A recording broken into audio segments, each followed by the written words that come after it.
Alright, ladies and gentlemen, Fab's in the house, and today I've got the Randy Doucette Metalhead here with me for a quick review. This is a pretty cool knife, guys, I'm telling you.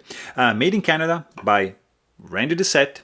It's a metalhead, has marble carbon fiber scales, nicely polished, nicely contoured. It's a liner lock with these nice titanium anodized liners with some pretty cool jeweling going on the inside.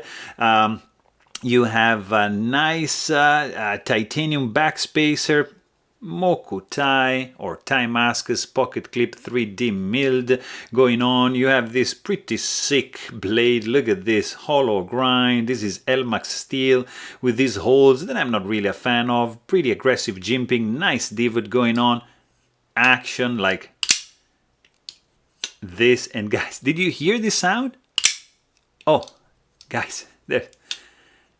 What is this? This is one of the most one of the nicest sounding knives I've tried. Really unique double clack. It feels pretty good in the hand. It has a weight of 5.5 ounces. Overall, it's going to be 8 inches long with a 3.5 inch long blade. But hey, if you want to know more, please check out the full length review. Don't forget to subscribe. Thanks for watching and stay tuned.